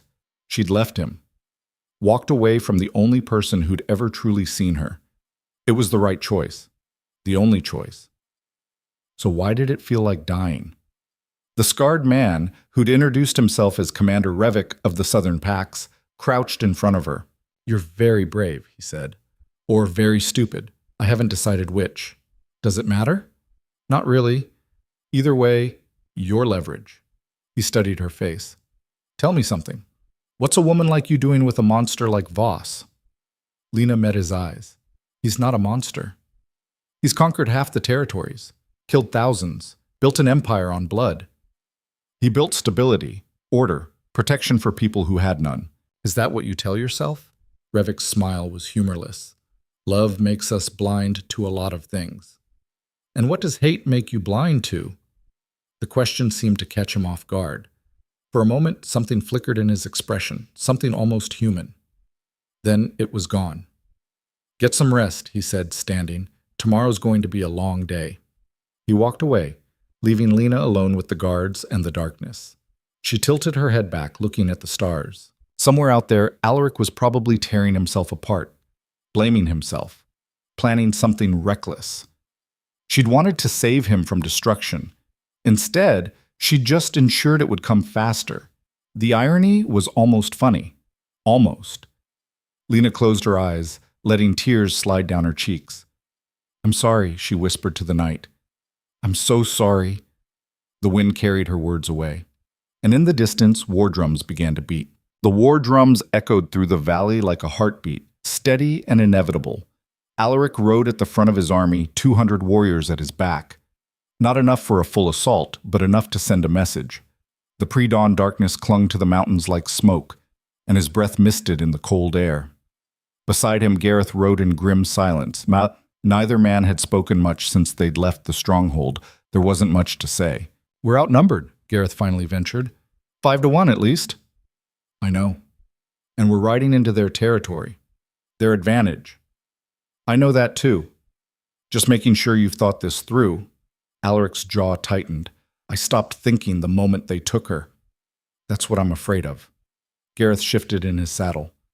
Alaric, if this goes wrong, if we don't make it back, the kingdom falls apart. You understand that? Then we better not fail. They crested a ridge, and the Southern Pack's encampment spread out below them. Dozens of fires dotted the landscape, tents, fortifications, and in the center, a wooden structure that had to be their command post. That's where they'd be keeping Lena. We hit them at first light, Alaric said, fast and brutal, straight to the center. And if they execute her before we reach her? Alaric didn't answer, because he'd been asking himself the same question for the past 4 hours, and he still didn't have an answer that didn't end in bloodshed. One of the scouts rode up, his face tense. Your Majesty, there's something you need to see. What? The eastern approach. There's another force assembling there. Not Southern Pack. Different banners. Alaric felt ice settle in his stomach. How many? At least 100, maybe more. They were being boxed in. The Southern Packs had called in reinforcements. We're walking into a trap, Gareth said quietly. I know. Alaric stared down at the encampment. But we're going anyway. Because the alternative, leaving Lena to whatever fate awaited her, wasn't an option. It had never been an option. In the enemy camp, Lena woke to rough hands shaking her. Get up, a guard ordered. Commander wants to see you. She struggled to her feet, her shoulder screaming in protest. The wound from the wolf's claws had stopped bleeding, but infection was setting in. She could feel the heat radiating from it, the way her skin felt tight and feverish. They dragged her through the camp. Morning was just breaking, painting the sky in shades of pink and gold. Beautiful, if you ignored the armed warriors everywhere, the smell of blood and smoke still clinging to the air. Commander Revik waited in the command tent, studying a map spread across a makeshift table. He looked up when she entered. Sleep well? What do you think? Probably not. He gestured to a chair. Sit, we need to talk. Lena sat, too exhausted to argue. Her whole body ached. Her mind felt fuzzy, disconnected. Revik poured 2 cups of something that smelled like weak tea and pushed one toward her. Drink. You look like death. Trying to keep me alive long enough to kill me properly? Something like that. He settled into his own chair, regarding her over the rim of his cup. Tell me about Seraphine. The name cut through her exhaustion like a blade. What about her? She's the one who gave us the attack plans. Told us exactly when and where to strike.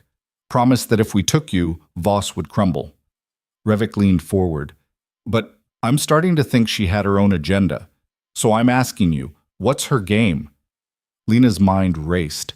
Seraphine had orchestrated everything, the false evidence, the investigation, even the attack, all to prove that Lena was Alaric's weakness. But why tell Revik now? She wanted to destroy us, Lena said carefully. Both of us. Make it look like I was the problem. And were you? That depends on who you ask. Revik studied her for a long moment. You gave yourself up to save him. That's not the action of someone trying to destroy a king. No, it's the action of someone stupid enough to think sacrifice would fix things. Love makes us stupid. Revik's voice was oddly gentle. I had someone once. Made every wrong choice trying to protect her. Lost her anyway. He set down his cup. Point is, I understand what you did, even if I think it was idiotic. Then let me go. Can't do that.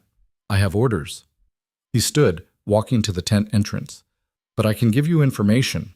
Seraphine didn't just betray Voss. She betrayed us too. Promised we'd have clear passage to the stronghold.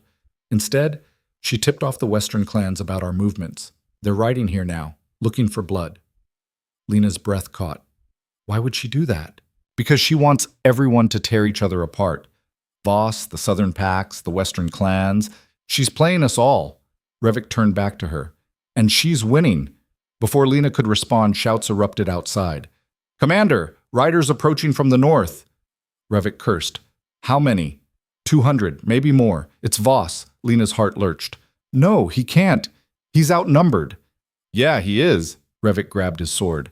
Which means this is about to get very bloody. Alaric hit the camp like a storm. His warriors crashed into the Southern Pact's defensive line with brutal efficiency. Steel rang against steel. Men screamed. Blood soaked into the earth. Alaric fought his way forward, cutting down anyone who stood between him and the command tent. He didn't think, didn't strategize, just moved on pure instinct and rage. A wolf lunged at him. He sidestepped, driving his blade through its throat. Another came from the left. He blocked, twisted, killed. Keep moving, Gareth shouted behind him. Don't stop. They pushed deeper into the camp, leaving chaos in their wake. But the Southern Pacts were rallying, forming defensive positions. And in the distance, Alaric could see more warriors arriving. The reinforcements. They were running out of time. He spotted the command tent and changed direction, sprinting toward it. 3 guards blocked his path. He killed 2 before they could react. The third managed to get a blade up, but Alaric was faster, angrier, more desperate. He burst into the tent and found Lena standing there, bound and wounded, but alive. Their eyes met across the space. Alaric, she breathed. He crossed to her in 3 strides, cutting through her bonds with shaking hands. Are you hurt? My shoulder. It's nothing. Her voice cracked. You shouldn't have come. You should have...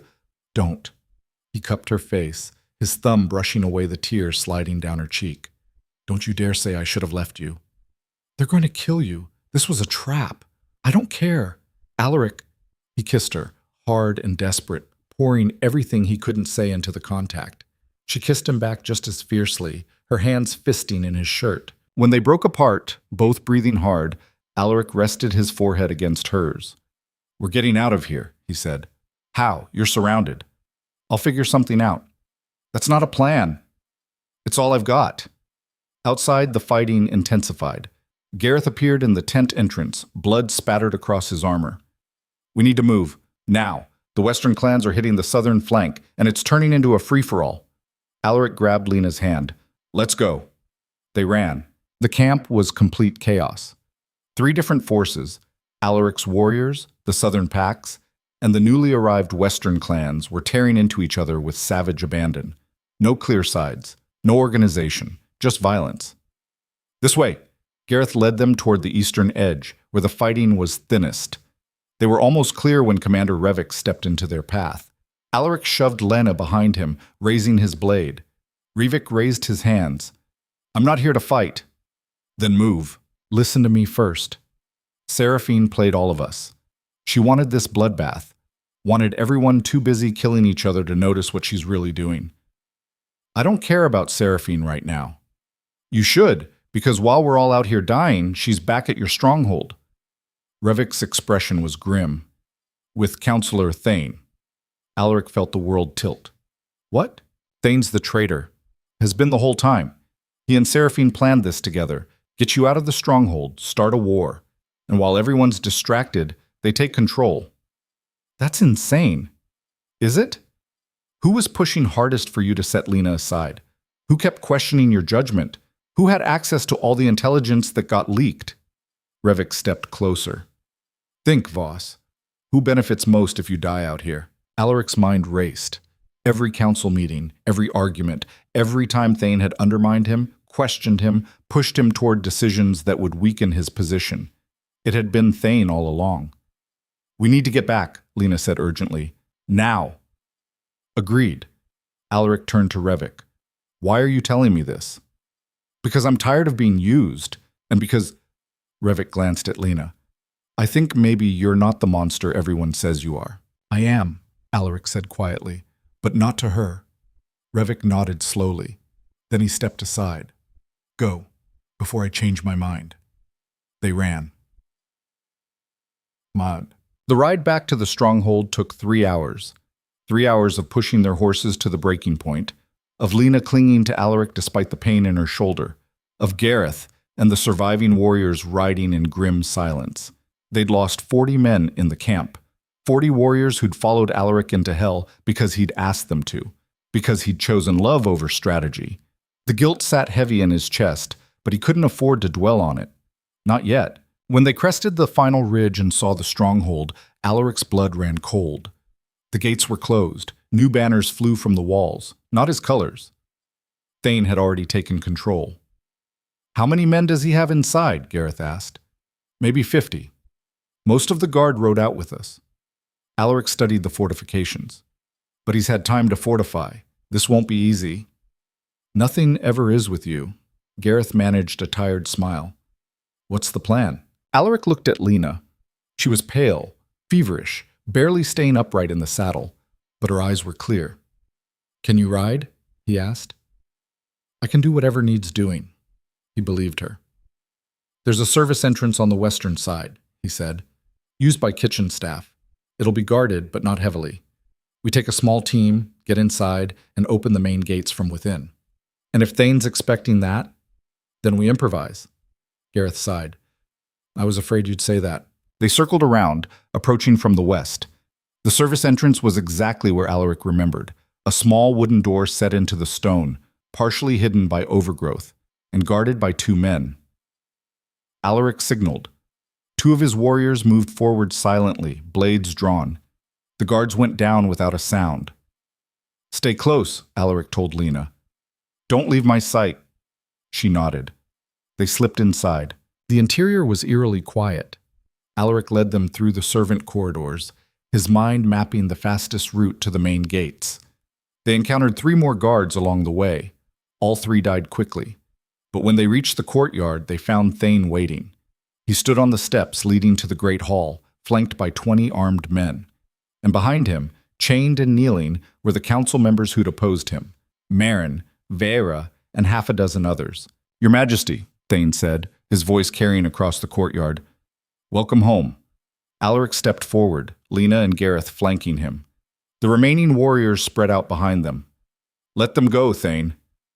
I don't think so. They represent the old order, the weak leadership that nearly destroyed this kingdom. Thane descended the steps slowly. But that ends today. With your death, I'll restore proper rule. Unite the territories under someone who actually understands strength. You mean under you? Someone has to do it. And Seraphine, where does she fit in your grand plan? Thane's smile faltered slightly. Seraphine served her purpose, helped expose your weakness. She used you, Lena said, her voice cutting through the tension. Used all of us. She doesn't want stability. She wants chaos. You're lying. Am I? Where is she right now, Thane? Standing beside you, or safely away while you do all the dangerous work? Thane's expression darkened. It doesn't matter. The result is the same. Voss dies. I take control. The kingdom survives. Under a traitor? Alaric's voice was ice. You think the territories will follow you after you murdered their king? They'll follow strength, which you stopped providing the moment you let that woman soften you. Alaric felt Lena tense beside him. He reached out, catching her hand, squeezing once. You're right about one thing, Alaric said. She changed me, made me weaker in some ways. He paused. But she also made me smarter. strong enough to recognize manipulation, smart enough to see through your schemes. Then you saw them too late. Did I? Alaric gestured around the courtyard. You have 20 men. I have 100 more outside these walls waiting for my signal. You've barricaded yourself in with hostages, thinking that gives you leverage. But all you've done is trap yourself. Thane's confidence wavered. You're bluffing. Am I? Alaric raised his hand. A moment later, arrows began raining down from the walls, not into the courtyard, but outward, at Thane's guards positioned along the battlements. Guards who'd been loyal to Alaric all along, who'd been waiting for him to return. Thane's men scattered, chaos erupting. In the confusion, Alaric's warriors surged forward. The fight was brief and brutal. Thane's forces, caught off guard and outnumbered, fell quickly. Thane himself tried to run, made it 3 steps before Gareth tackled him, slamming him face first into the stone. Stay down, Gareth growled. Alaric crossed to where Meryn and the others were chained. He cut through their bonds personally. Your Majesty, Meryn said, her voice hoarse. Thank you. Thank me later. Right now I need answers. He turned to Thane, who was being dragged to his feet by 2 guards. Where's Seraphine? Thane spat blood. Gone. Left 2 days ago. Said she had business elsewhere. Where? I don't know. She didn't tell me everything. Thane's laugh was bitter. Apparently, I wasn't as important as I thought. Alaric grabbed him by the collar, hauling him close. You orchestrated an attack on this stronghold. Got good men killed. Tried to destroy everything I built. Give me one reason I shouldn't execute you right now. Because you're not a monster, Thane said quietly. That's always been your weakness, Voss. You want to be the honorable king, the just ruler. Well, here's your chance. Prove it. Alaric stared at him for a long moment. Then he shoved him toward the guards. Lock him in the dungeons. We'll deal with him after I've secured the territory. As they dragged Thane away, Lena moved to Alaric's side. She was swaying on her feet, her face pale and slick with sweat. You need a healer, Alaric said, catching her as she stumbled. I'm fine. You're burning up. That wound's infected. Later. Right now. She looked around the courtyard, at the blood and bodies. Right now, we need to make sure everyone's safe. Gareth can handle that. Alaric, no. His voice was firm. You've sacrificed enough. Let me take care of you for once.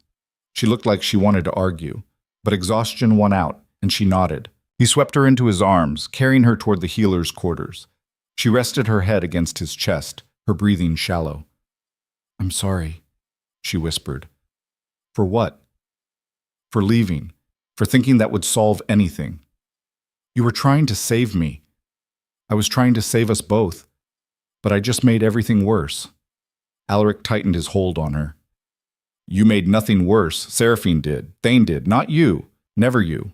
They reached the healer's quarters. The head healer, an older woman named Alara, took one look at Lena and immediately started barking orders to her assistants. Infection, she said grimly, examining the wound. Deep. She's lucky she made it this long. Can you treat it? Alaric asked. Yes, but she needs rest. Real rest. No more heroics. Alara fixed him with a stern look. That goes for you too, Your Majesty. When's the last time you slept? I don't remember. Thought so. There's a cot in the corner. Use it. Alaric wanted to argue, but Lena caught his hand. Stay, she said softly. Please. So he stayed, sat beside her while Alara cleaned and stitched the wound, while Lena gritted her teeth against the pain, while the stronghold slowly returned to some semblance of order outside. Eventually, Alara finished.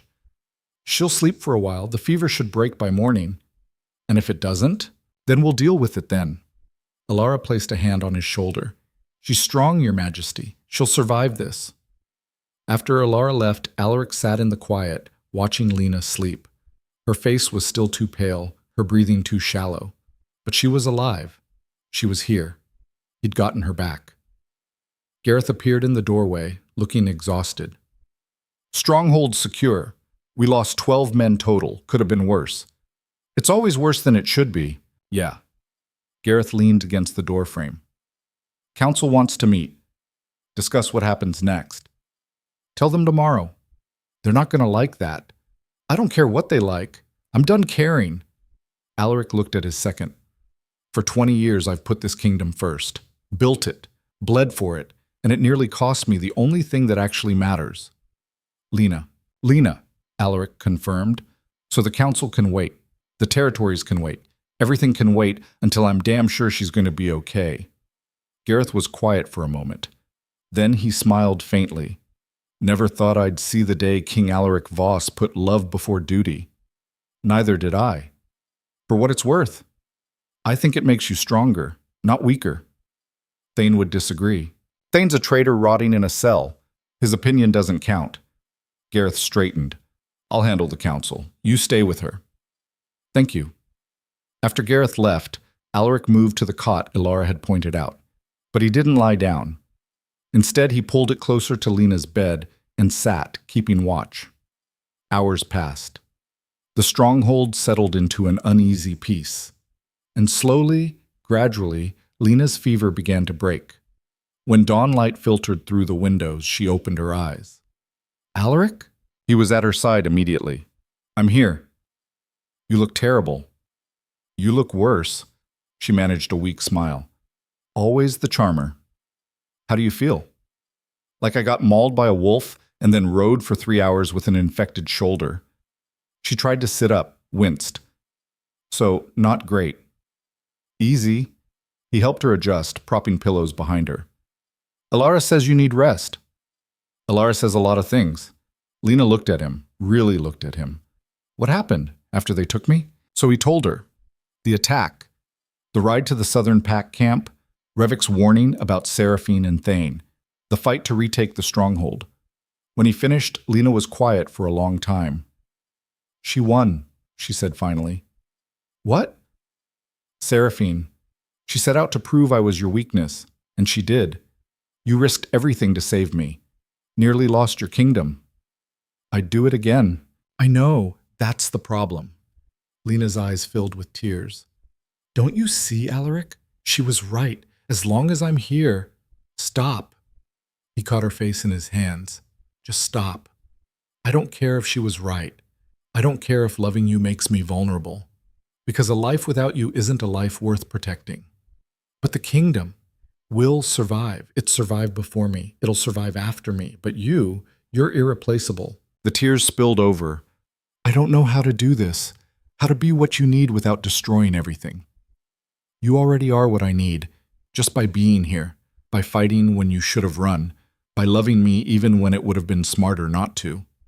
He kissed her then, gentle and careful, mindful of her injuries. She kissed him back, tasting salt from her tears. When they broke apart, she rested her forehead against his. What happens now? She whispered. Now? Now we rebuild.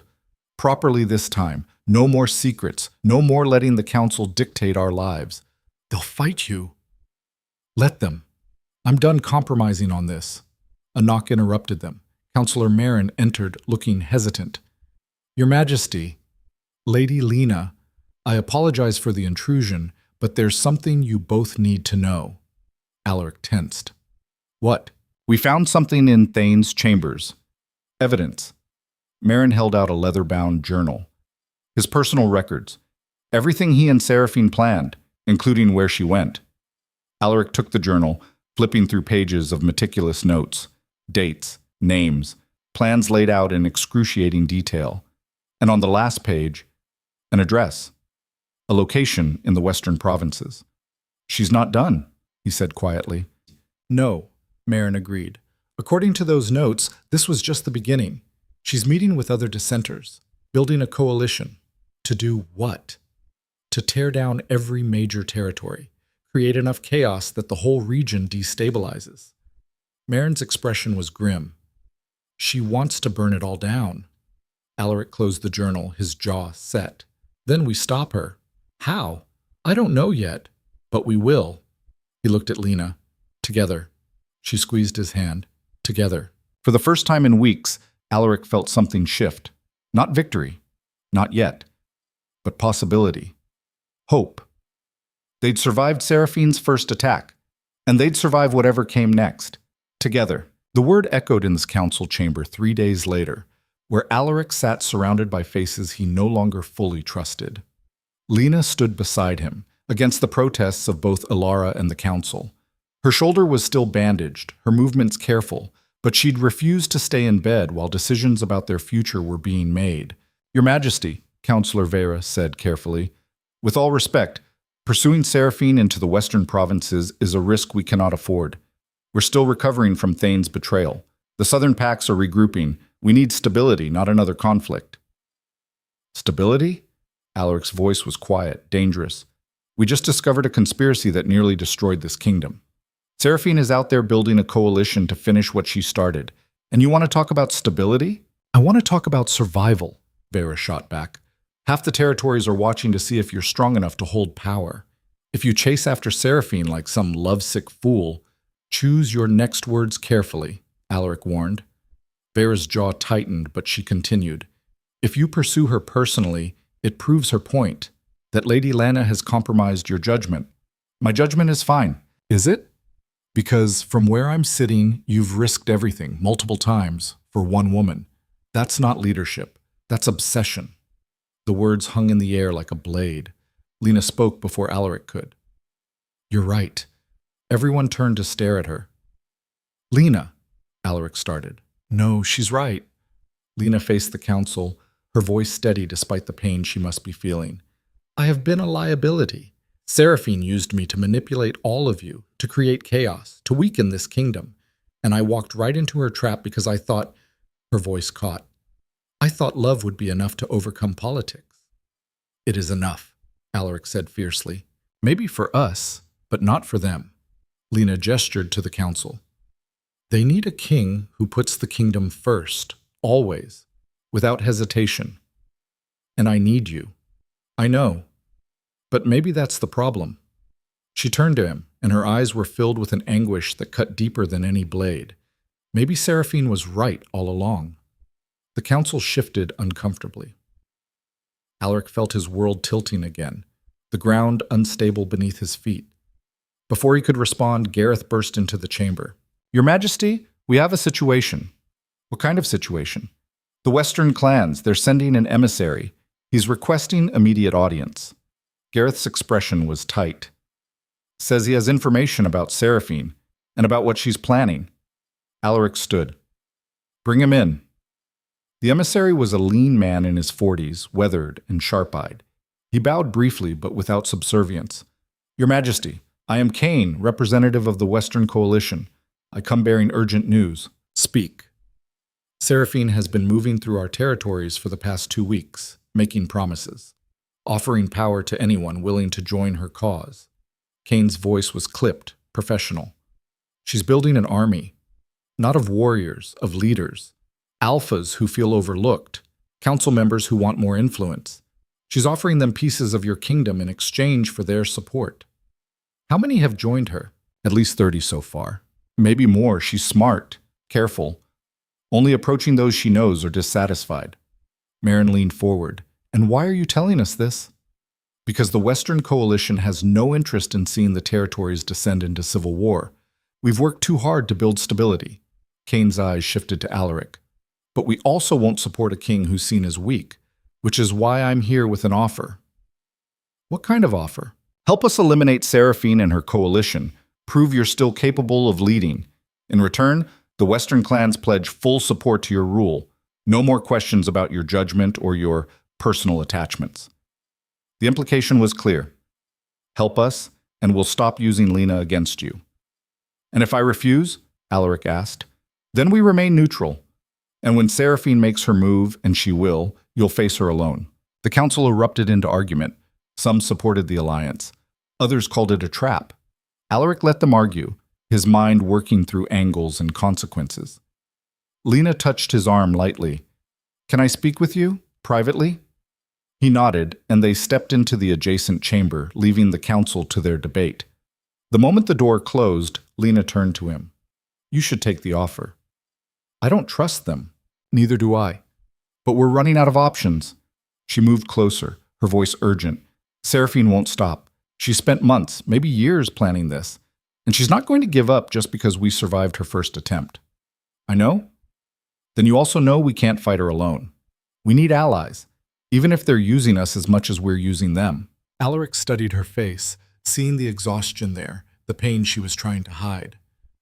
What happened to walking away, to thinking you were the problem? I was wrong. The admission came quietly. Or maybe I was right, and I just don't care anymore. Because the truth is, Alaric, I love you, and I'm tired of pretending that's a weakness when it's the only thing keeping me alive. He pulled her into his arms, mindful of her injury. Then we fight. Together. Together, she agreed. They returned to the council chamber, and Alaric faced Cain. We accept your offer, on one condition. Name it. Lady Lena accompanies me. She's part of this, and she deserves to see it through. The council objected immediately. Vera actually stood, her voice sharp. Your Majesty, that's madness. She's injured, and bringing her will only... Will only what? Lena interrupted. Give Seraphine another target. She already has one. Me. The difference is this time I'll be ready for her. Cain watched the exchange with interest. Then he nodded slowly. The coalition has no objection, as long as you can both be ready to move within 2 days. We'll be ready, Alaric said. After Cain left, the council meeting dissolved into more arguments, but Alaric had stopped listening. His mind was already moving forward, planning, strategizing. This ended with Seraphine, one way or another. Done. They rode out at dawn 2 days later. Alaric's force was smaller this time, 50 warriors, plus Gareth and Lena. The Western Coalition provided another 100 led by Cain. It wasn't an army, but it was enough. The journey to the western provinces took 4 days. 4 days of hard riding through mountain passes and dense forests. Lena kept pace despite her healing shoulder, refusing to slow them down. At night, she and Alaric shared a tent, lying close in the darkness. Tell me something, she said on the 3rd night. If we survive this, if we actually stop Seraphine, what happens after? After? To us. To everything. She shifted, resting her head on his chest. Do we just go back to the stronghold and pretend none of this happened? I don't know. Alaric's fingers traced patterns on her back. I've spent my whole life knowing exactly what came next. Build the kingdom. Hold territory. Maintain power. But now you're not sure. No. I'm sure of one thing. He tilted her face up to his. You. Everything else, the throne, the territories, the politics, it can all burn, but I'm not losing you again. That's a dangerous thing for a king to say. Maybe I'm tired of being a king. She looked at him for a long moment. You don't mean that. Don't I? He sat up, the weight of it all pressing down. 20 years, Lena. 20 years of fighting and killing and sacrificing everything for a kingdom that would turn on me the moment I showed weakness. What's it all for? For the people who depend on you, for the stability you've built. And when I'm dead, when I'm gone and someone like Thane or Seraphine takes over, what then? Does any of it matter? It matters because you made it matter. She sat up too, catching his hands. You gave people something to believe in, safety, order, a chance at something better than constant war. I gave them fear. You gave them strength. There's a difference. Her voice softened. And yes, you've made mistakes, but that doesn't erase everything you've accomplished. Alaric wanted to believe her, but the doubt had been growing for weeks, fed by every betrayal, every loss, every moment when choosing love over duty had cost him something he couldn't get back. What if she's still out there? He asked quietly. After we deal with Seraphine, what if someone else comes along, sees you as a weakness, and tries again? Then we deal with them too, together. Lena squeezed his hands. I'm not going anywhere, Alaric, not unless you send me away. Never. Then stop worrying about what might happen and focus on what's happening now. We find Seraphine, we end this, everything else, we figure it out later. He kissed her, slow and thorough, trying to memorize the feel of her, the taste, the way she fit against him like she'd been made for this exact moment. When they finally lay back down, wrapped around each other, Alaric allowed himself to hope. Maybe they could survive this. Maybe. They found Seraphine in an abandoned fortress 20 miles from the western border. Cain's scouts reported at least 60 people inside, the coalition she'd been building. Alphas, council members, warriors all united by one thing, the belief that the current order needed to be destroyed. We hit them at nightfall, Kane said, studying the fortress from their hidden vantage point. Fast and brutal. No quarter. No, Alaric said. We offer them a choice first. A choice? Surrender or die. Most of them are following Seraphine because she promised them power. Take away that promise and they'll scatter. And if they don't, then we do it your way. Kane looked skeptical but nodded. As the sun set, Alaric's force moved into position. Lena stayed close to him, a bow in her hands. She'd been practicing with it over the past few days, getting used to the limitations of her injured shoulder. You don't have to fight, Alaric told her. You can stay back with the reserves. We've had this conversation. I'm staying with you. Lena. Alaric. She faced him, her expression fierce. I'm done hiding, done running. If Seraphine wants to use me as a symbol, fine. Let her see exactly what that symbol is capable of. There was no arguing with that kind of determination. They approached the fortress under cover of darkness. 2 guards stood at the main entrance. Alaric's warriors took them down silently. Inside, the fortress was a maze of corridors and chambers. They moved carefully, clearing each room. Most were empty. But as they penetrated deeper, they started encountering resistance. The fighting was close and vicious. Alaric lost 3 men in the first 10 minutes, but they pushed forward, driven by momentum and fury. Finally, they reached the central hall. Seraphine stood there, surrounded by her inner circle. She looked different, harder somehow, more dangerous. Her auburn hair was pulled back severely, and she wore armor instead of court dress. Your Majesty, she said, her voice echoing in the stone chamber. I was wondering when you'd arrive. It's over, Seraphine. Your coalition is broken. Surrender, and I'll grant you a trial. A trial? She laughed, the sound bitter. You think I want mercy from you, after everything I've done to expose your weakness? You didn't expose weakness, you created it. Did I, or did I simply reveal what was already there? Seraphine's eyes shifted to Lena. Tell me, Lady Lena, was it worth it? All the pain, all the loss, all the good men who died because a king couldn't see past his own obsession. Yes, Lena said without hesitation. It was worth every second. Even now? When you stand here injured, hunted, used as a weapon against the man you love? Seraphine stepped forward. You could have walked away, saved yourself, but you stayed. And for what? Love? Love doesn't keep you safe. It doesn't protect you when the world turns cruel. No, but it gives you a reason to keep fighting when everything else falls apart. Lena raised her bow, arrow knocked. And I'll take that over your version of strength any day. Seraphine's expression flickered with something raw, pain, maybe, or recognition. I loved someone once too. Did everything I could to protect him. It destroyed us both. Then I'm sorry for you. But that doesn't justify what you've done here. Justify? I'm not looking for justification. I'm looking for results. Seraphine gestured to her followers. These people understand what you refuse to see, that the old order is failing, that kings like Voss rule through fear and violence, not wisdom or compassion, that something better is possible. Something better, Alaric repeated. You mean chaos, anarchy, territories tearing themselves apart, fighting for scraps of power. I mean freedom from tyrants. I'm not a tyrant, aren't you? You've conquered territories, killed anyone who opposed you, built an empire on the backs of people who had no choice but to submit or die. Seraphine's voice rose. You're exactly what's wrong with this system, Voss, and I'm going to tear it all down. She moved fast, faster than Alaric expected. A blade appeared in her hand and she lunged. Alaric blocked, their swords ringing out in the confined space. Around them, the chamber erupted into violence as Seraphine's followers attacked. But Alaric barely noticed. His entire focus was on the woman in front of him, on the fury and pain driving every strike. They fought through the hall, neither giving ground. Seraphine was good, better than he'd anticipated. She'd been trained by someone skilled, and she fought with the reckless abandon of someone who'd already accepted death. You can't win this, Alaric said between strikes. Even if you kill me, the territories won't follow you. They don't need to follow me. They just need to see you fall. She pressed harder, forcing him back. Alaric's foot caught on debris, and he stumbled.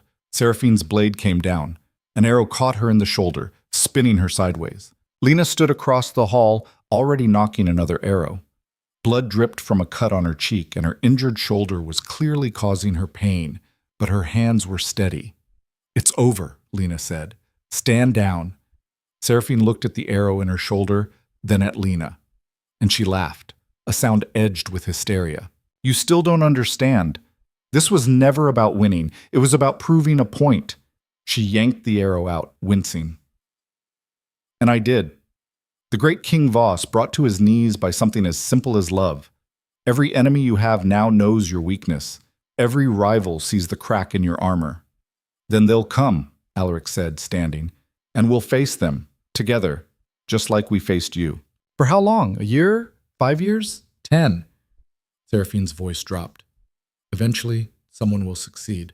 And when they do, it won't just be you who pays the price. It'll be her, everyone you care about, everyone who depends on you. That's the cost of your weakness, Voss, and you'll carry it until the day you die."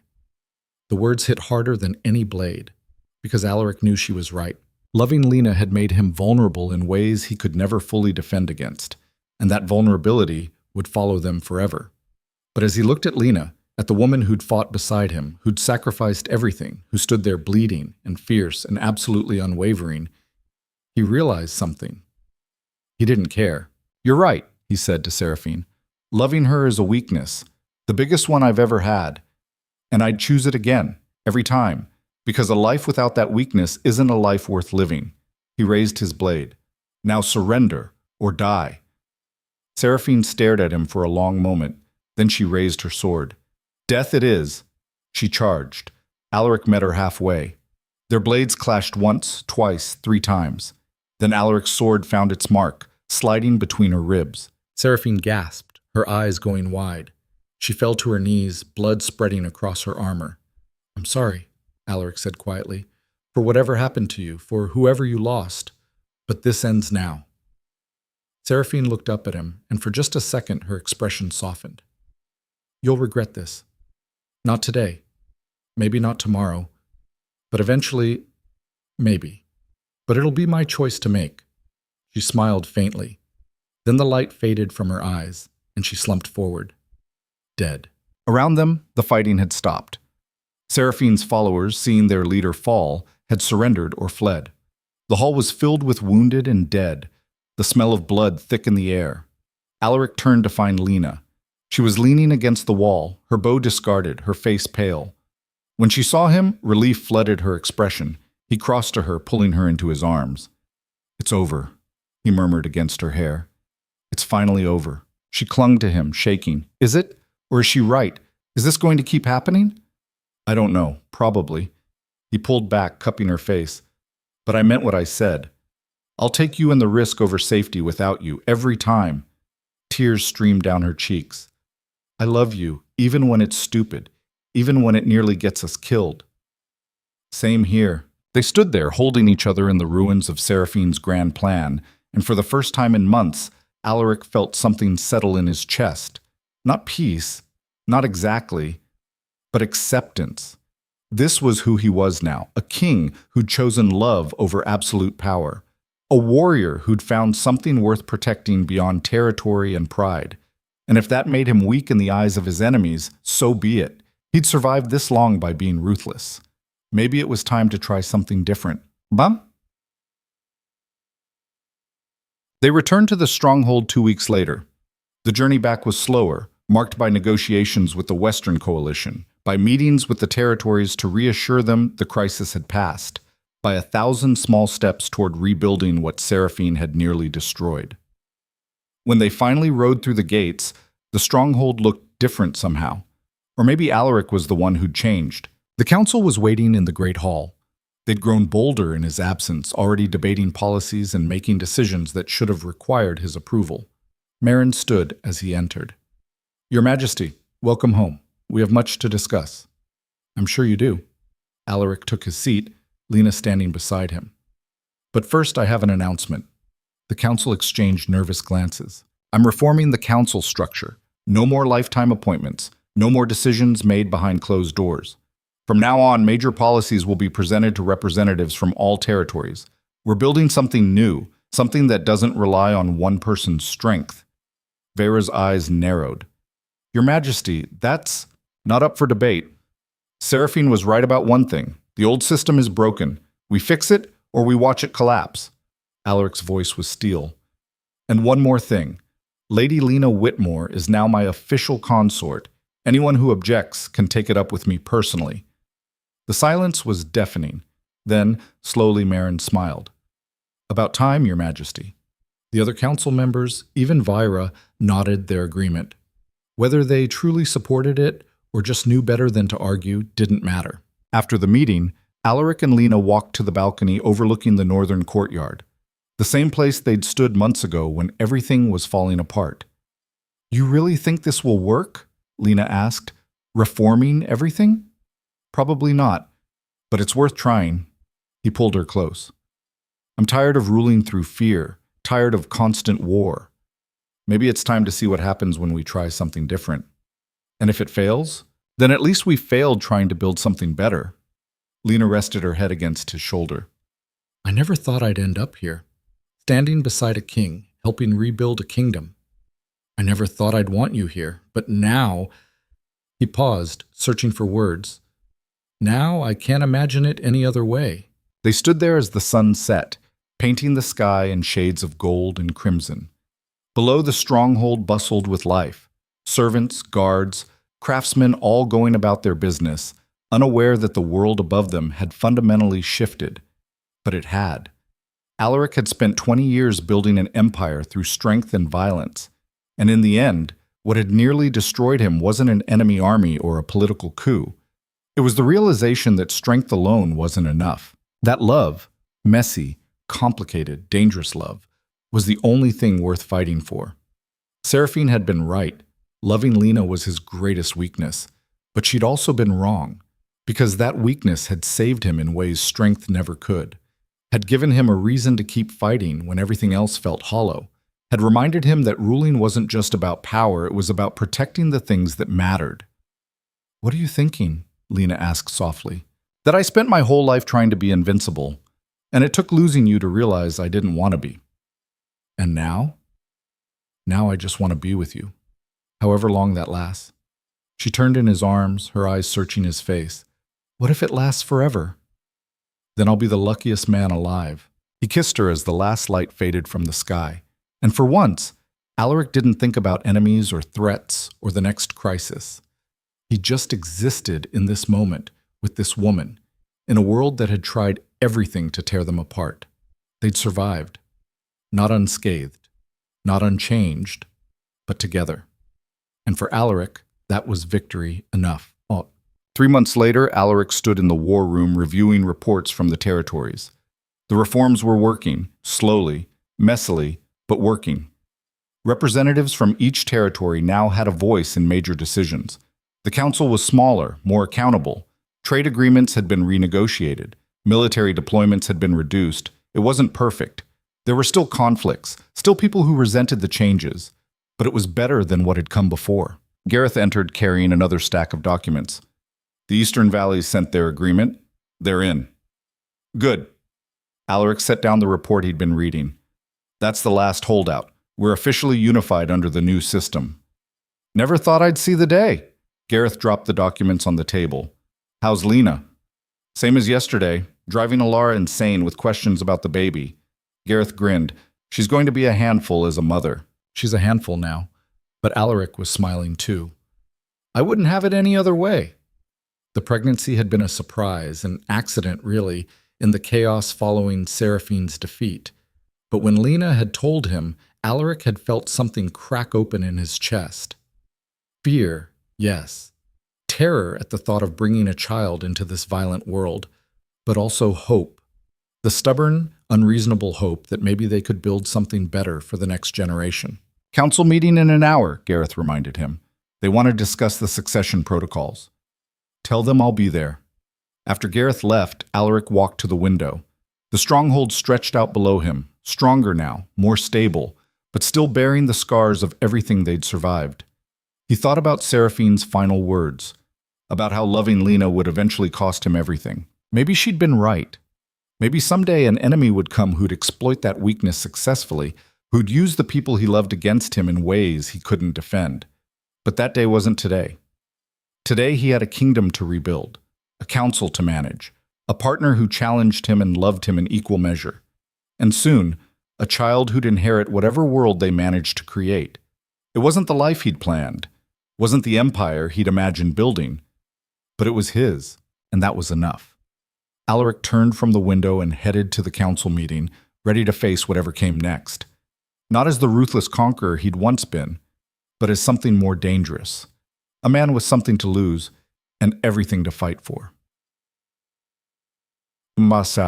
Years later, when historians wrote about King Alaric Voss, they'd remember him for many things. The territories he'd united, the wars he'd won, the empire he'd built from blood and determination. But they'd also remember him as the king who chose love over absolute power, who'd reformed a system that had stood for centuries, who'd proven that strength wasn't about being invincible. It was about knowing what you'd die to protect. And in the quiet moments between battles and politics, when Alaric held his daughter while Lena read beside them, he'd think about Seraphine's warning, about how love made him vulnerable, about how that vulnerability might someday destroy him, and he'd realize he didn't care.